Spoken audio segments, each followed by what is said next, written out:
మూడుముల బంధం episode 915. Hello friends, స్టోరీలందు ప్రతి ఒక్క తప్పని కామెంట్ చేయండి. వీడియో లైక్ చేయడం మాత్రం మర్చిపోకండి. రాజేశ్వరి గారు హాల్లో కూర్చుని తన అన్నయ్య చేసిన తప్పుల గురించి తలుచుకుంటూ బాధపడతారు. నీలాంటివాడు నాకు అన్నయ్య ఎందుకయ్యాడా అని ఈరోజు అనిపిస్తుంది. నువ్వు ఇంత దుర్మార్గుడివి అని నేను అనుకోలేదు అని అనుకుంటుంటే ఆమె కంట్లో కన్నీళ్లు బయటకొస్తూ ఉంటాయి. అప్పటికే టైం నైట్ 1 దాటుతుంది.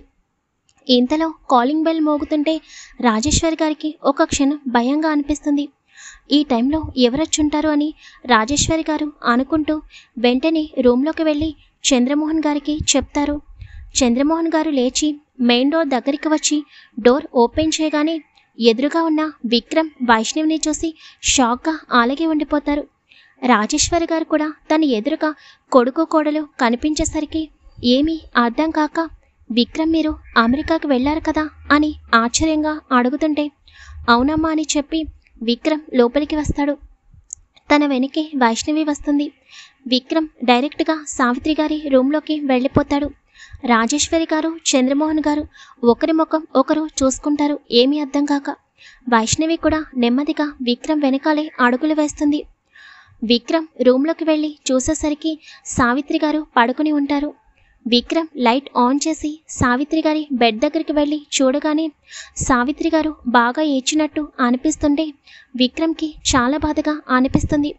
సావిత్రి గారి చేతిని తన చేతిలోకి తీసుకోగానే సావిత్రి గారికి మెలకువ వచ్చి వెంటనే కళ్ళు తెరిచి చూస్తే తన పక్కన ఉన్న విక్రమ్ చూసి మొదట షాక్ అవుతారు. కానీ విక్రమ్ని చూడగానే సావిత్రి గారి కళ్ళలో కన్నీళ్ళాగవు.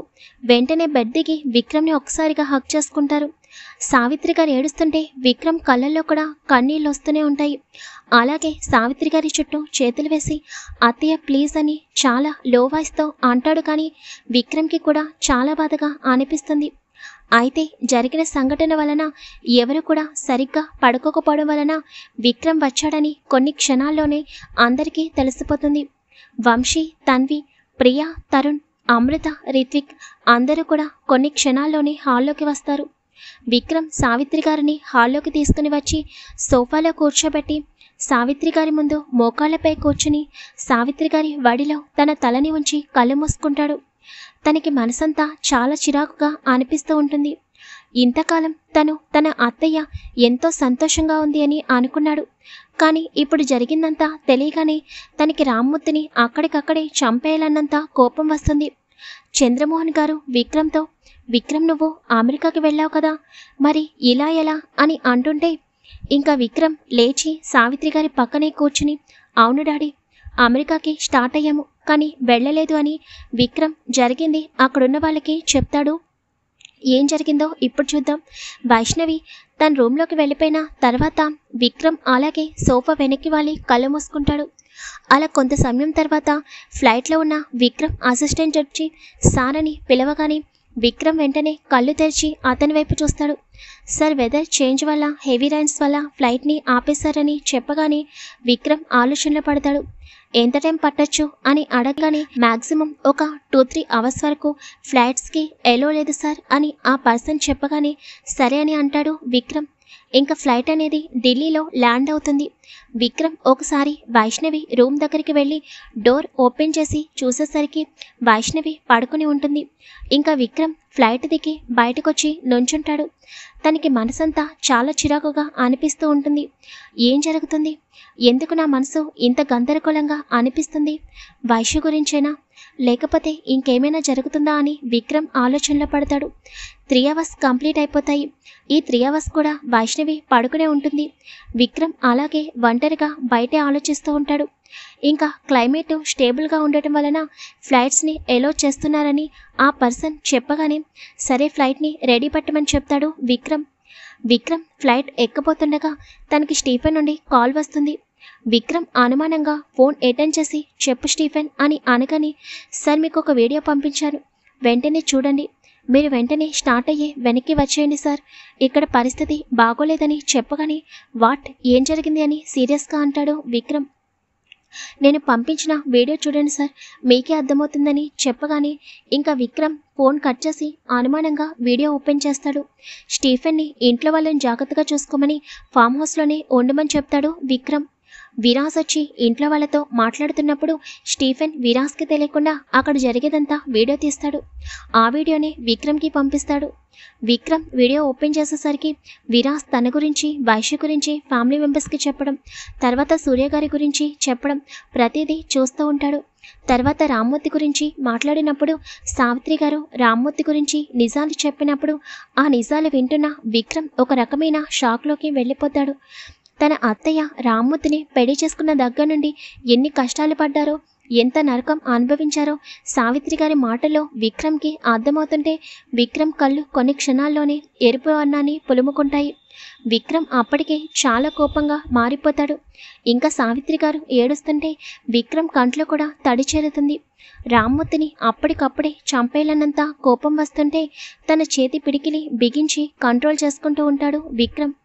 తర్వాత తరుణ్ విరాజ్కి నిజం ముందే తెలిసిందని చెప్పగానే విక్రమ్ ఒక క్షణం గట్టిగా కళ్ళు మూసుకుంటాడు. తరుణ్ ఎందుకు విరాజ్కి నిజం చెప్పావు? ఇప్పుడు తన ఫీలింగ్ ఎలా ఉంటుందో కూడా నేను చెప్పలేను. తన దగ్గర నిజాన్ని దాచినందుకు మా ఫ్రెండ్షిప్కి వాల్యూ ఇస్తాడా? అనవసరంగా విరాజ్తో నిజాన్ని ఎందుకు చెప్పావు తరుణ్ అని విక్రమ్ మనసులో బాధగా అనుకుంటాడు. తర్వాత చంద్రమోహన్ గారు రామ్మూర్తిని చంపడానికి వెళ్ళడం, విరాజ్ తన తండ్రిపై సీరియస్ అవ్వడం, ఇంట్లో వాళ్ళందరూ కూడా రామ్మూర్తిని తీసుకువెళ్తున్నా కూడా అందరూ రామ్మూర్తిని అసహ్యంగా చూడడం ప్రతిదీ విక్రమ్ చూస్తూనే ఉంటాడు. వీడియో క్లోజ్ అయిపోయిన తర్వాత విక్రమ్ కొన్ని క్షణాలు అలాగే శూన్యంలోకి చూస్తూ ఉండిపోతాడు. తన కుటుంబంలో ఇలాంటి దుర్మార్గుడు ఉన్నా కూడా తను ఇప్పటి వరకు తెలుసుకోలేకపోవడం విక్రమ్కి చాలా అసహనంగా అనిపిస్తుంది. చాలాసార్లు తన అత్తయ్యని అడుగుతూనే వచ్చాడు మావయ్య తనతో ఎలా ఉంటున్నాడని. కానీ అడిగిన ప్రతిసారి కూడా సావిత్రి గారు బాగున్నానని చెప్పేవారు. కానీ తన మనసులో బాధని ఒక్కసారి కూడా విక్రమ్కి పంచుకోలేదన్న బాధ విక్రమ్ మనసుని తినేస్తూ ఉంటుంది. ఎందుకత్తయ్య ఇంత బాధని భరిస్తూ మీరు వాడితో కలుస్తున్నారు? ఒక్క మాట నాతో చెప్తే ఈ పాటికి వాడు ఈ భూమిపై లేకుండా చేసేవాడిని. ఫైనాన్షియల్గా మీరు ప్రాబ్లమ్స్ ఫేస్ చేస్తున్నారనే కదా వాడిని ఆస్ట్రేలియాలో ఉన్న నా కంపెనీ వాడి పేరు మీద రాసి వాడిని చూసుకోమని చెప్పాను. ఇంత చేసినా కూడా వాడికి మిమ్మల్ని ఎలా బాధ పెట్టాలని అనిపించిందో అర్థం కావడం లేదు. ఇప్పటి వరకు నా మంచితనాన్ని మాత్రమే చూశాడు. ఇప్పటి నుండి ఈ విక్రమాదిత్య అంటే ఏడుకో వాడికి చూపిస్తానని విక్రమ్ తన మొబైల్ తన పాకెట్లో పెట్టుకుని ఇంకా విక్రమ్ అసిస్టెంట్ని పిలిచి ముంబైకి ఫ్లైట్ పోనివ్వమని చెప్తాడు.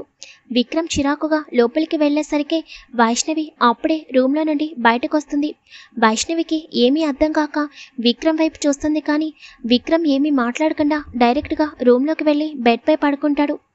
తనతో ఒక మాట కూడా మాట్లాడకపోయేసరికి వైష్ణవికి చాలా బాధగా అనిపిస్తుంది. వెనక్కి తిరిగి విక్రమ్ని చూసేసరికి విక్రమ్ పడుకుని ఉండటం చూసి వైష్ణవి అలాగే చైర్లో కూర్చుని విక్రమ్ వైపు చూస్తూ ఉంటుంది.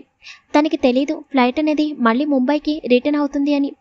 ఇంకా ముంబై వచ్చిన తర్వాత విక్రమ్ ఫ్లైట్ దిగుతూ వైష్ణవి వైపు చూసి ఫ్లైట్ దిగు అని చెప్పి బయటకు వచ్చేస్తాడు.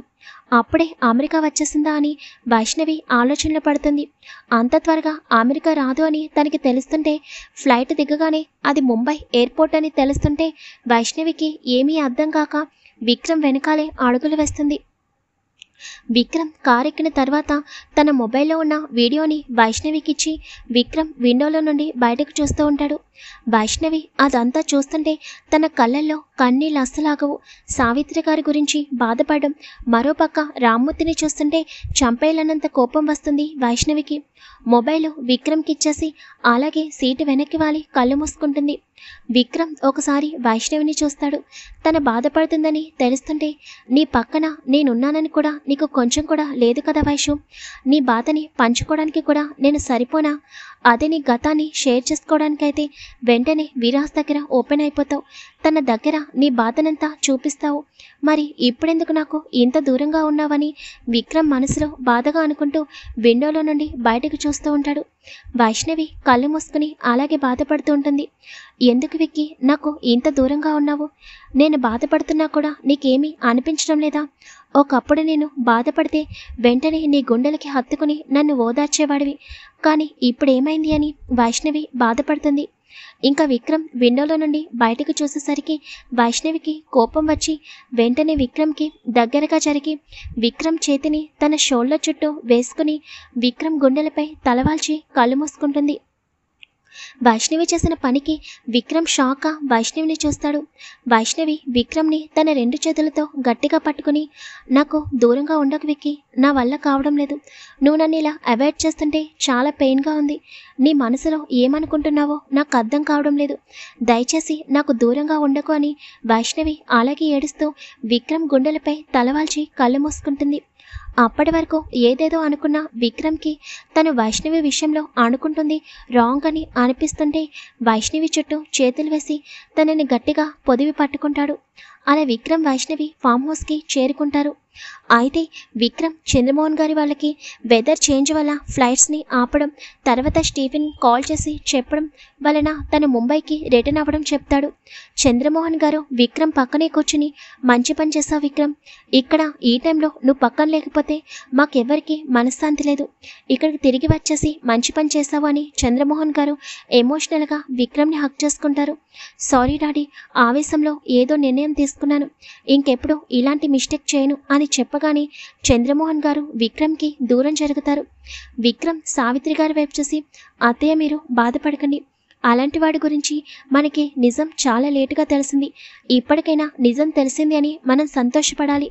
ఇంకెప్పుడు మీరు ఇలా బాధపడితే నేను అస్సలు చూడలేను, ప్లీజ్ అత్తయ్య అని విక్రమ్ సావిత్రి గారితో అంటుంటే, లేదు విక్రమ్, నువ్వు నా పక్కనుండగా నాకు ఎటువంటి బాధ ఉండదు. నువ్వు, తరుణ్, అన్నయ్య, వదిన అందరూ ఉండగా నాకెందుకు భయం? ఇంకా వాడి గురించి నేను అసలు మాట్లాడుకోవాలని అనుకోవడం లేదు అని సావిత్రి గారు చెప్పగానే విక్రమ్ సావిత్రి షోల్డర్ చుట్టూ చేతిని వేసి, మీరెప్పుడు హ్యాపీగా ఉండాలత్తయ్య అని అంటూ ఎదురుగా ఉన్న అందరి వైపు చూస్తారు. అందరి ఫేసు డల్గా ఉండటం చూసి, ఏమైంది, ఒక దుర్మార్గుడు మన కుటుంబంలో నుండి వెళ్ళిపోయాడని సంతోషించండి, ఇక్కడ ఏమీ అవ్వలేదు అని విక్రమ్ చెప్పగానే, అదేమీ లేదు బావా, ఇక్కడ వాడి గురించి ఎవరం బాధపడడం లేదు అని తరుణ్ చెప్పగానే, తరుణ్, వాడికి ఏమీ అవ్వకముందే నీకు ప్రియాకి పెళ్లి జరిగిపోవాలి అని విక్రమ్ అంటుంటే, లేదు బావా, ప్రియాని నేను పెళ్లి చేసుకోను, అలాంటి వాడి వల్ల ప్రియా నన్ను పెళ్లి చేసుకుంటుందన్న నమ్మకం నాకు లేదు అని తరుణ్ బాధగా అంటుంటే వెంటనే ప్రియా విక్రమ్ వైపు చూసి, అన్నయ్య మీరు పెళ్లి ముహూర్తాలు పెట్టించండి, ఇక్కడ ఎవరు ఒప్పుకున్నా ఒప్పుకోకపోయినా నేను తరుణ్ని పెళ్లి చేసుకుంటున్నాను. మా పేరెంట్స్ని ఒప్పించే బాధ్యత నాది. వాళ్ళు ఒప్పుకోకపోయినా నాకు నువ్వున్నావు కదా, ఇంకా ఎటువంటి ప్రాబ్లం లేదు అని ప్రియా గట్టిగా చెప్పగానే తరుణ్ షాక్గా ప్రియా వైపు చూస్తాడు. విక్రమ్ చిన్నగా నవ్వుతూ, నా చెల్లెల సైడు ఓకే, త్వరలో ఇద్దరు పెళ్లికి రెడీగా ఉండండి అని చెప్పి అమృత వైపు చూడగానే అమృత చిన్నగా నవ్వుతుంది. విక్రమ్ రిత్విక్ దగ్గరికి రాగానే, నేను అమృతని తీసుకుని లండన్కి వెళ్ళి ఒక 10 days తర్వాత తిరిగి వస్తాను విక్రమ్, ఇప్పటికే తన మైండ్ సరిగ్గా లేదు అని చెప్పగానే, తప్పకుండా రిత్విక్, ఎలాగో పెళ్ళికి ఇంకా ఒక 1 month టైం పట్టేటట్టుంది, వాడికి ఏమీ జరగకముందే వీళ్ళ పెళ్ళి అయిపోవాలి, అదంతా నేను చూసుకుంటాను, నువ్వు అమృతని తీసుకుని వెళ్ళి ఒక 10 days అలా బయట తిరిగి తన మూడ్ని చేంజ్ అయ్యి ఇంతలో వీళ్ళ మ్యారేజ్ ఫిక్స్ అయితే నేను కాల్ చేస్తాను అని చెప్పగానే, తప్పకుండా అని అంటాడు రిత్విక్. తర్వాత విక్రమ్ వంశీ దగ్గరకు వచ్చి, ఆల్రెడీ మీ బావ నీకు టికెట్స్ ఏవో ఇచ్చినట్టున్నాడు అని నవ్వగానే వంశీ షాక్గా విక్రమ్ వైపు చూస్తాడు.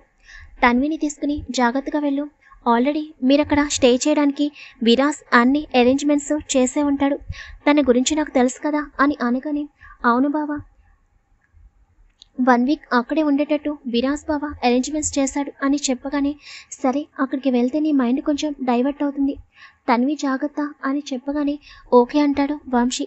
ఇంకా అప్పటికే 3 అవ్వడం వలన ఒక పక్క రిత్విక్ అమృతని తీసుకుని లండన్కి స్టార్ట్ అయితే మరో పక్క వంశీ తన్విని తీసుకుని స్విట్జర్లాండ్కి స్టార్ట్ అవుతాడు. ఇంకా ఫామ్ హౌస్లో ఇంకా అక్కడే ఉంటే చంద్రమోహన్ గారికి హెల్త్ డిస్టర్బ్ అవుతుందేమోనని విక్రమ్ ఆలోచించి వాళ్ళ డాడీ దగ్గరికి వెళ్ళి, డాడీ మీరు అమ్మని తీసుకుని వైజాగ్కి వెళ్ళండి, అక్కడ నుండి మీరు వచ్చేసి చాలా కాలం అవుతుంది, ఒకసారి వెళ్ళి అక్కడ కంపెనీ ఇష్యూస్ ఏమన్నా ఉన్నాయేమో చూడండి, మళ్ళీ తరుణ్ సంతోష్ వీళ్ళ పెళ్ళిళ్ళకి ఇక్కడే ఉండాల్సి వస్తుంది కదా అని అనగానే సరే విక్రమ్ అని చెప్పగానే విక్రమ్ స్టీఫెన్ వైపు చూసి అమ్మ వాళ్ళని జాగ్రత్తగా వైజాగ్ తీసుకుని వెళ్ళి మళ్ళీ నువ్వు రిటర్న్ అవ్వు అని చెప్పగానే ఓకే అని అంటాడు స్టీఫెన్. ఇంకా రాజేశ్వరి గారు, చంద్రమోహన్ గారు సావిత్రి గారిని తీసుకుని వైజాగ్కి స్టార్ట్ అవుతారు విక్రమ్ వాళ్ళ చాపర్లో. ఇంకా వైష్ణవి, విక్రమ్, తరుణ్, ప్రియా మాత్రమే ఉంటారు. తరుణ్ నువ్వు ప్రియాతో పాటు ఢిల్లీకి వెళ్ళు, ప్రియా వాళ్ళ పేరెంట్స్తో మాట్లాడు, నేను వాళ్ళతో మాట్లాడతాను కానీ నువ్వు చెప్పడం కరెక్టు, వాళ్ళు ఏమన్నా అబ్జెక్షన్ చెప్తే అప్పుడు నాకు చెప్పు, నేను ఫోన్ చేసి మాట్లాడతాను, ఇష్యూ మొత్తం క్లియర్ చేసుకుంటే తర్వాత మీ మ్యారేజ్కి పెళ్లి ముహూర్తం పెట్టిస్తే సరిపోతుంది. ఇంతలో నేను సంతోషాన్ నిత్య వాళ్ళ పేరెంట్స్తో కూడా మాట్లాడతాను అని అనగానే బావా అని భయంగా అంటాడు తరుణ్. తరుణ్ వాళ్ళ పేరెంట్స్కి ఇష్టం లేకుండా నువ్వు ప్రియాని పెళ్లి చేసుకోలేవు కదా, జరిగింది చెప్పు, నాకు అంకుల్ వాళ్ళ గురించి తెలుసు, వాళ్ళు తప్పకుండా అర్థం చేసుకుంటారు, ఇంకా నువ్వు ప్రియాని తీసుకుని స్టార్ట్ అవ్వు అని చెప్పి ప్రియా వైపు చూస్తూ ఆంటీ వాళ్ళతో గొడవ పడకు, నెమ్మదిగా చెప్పు, అర్థమైందా అని అనగానే తప్పకుండా అన్నయ్య, వాళ్ళు ఒప్పుకోకపోయినా నువ్వు ఒప్పిస్తావు కదా అని చిన్నగా నవ్వుతుంది ప్రియా.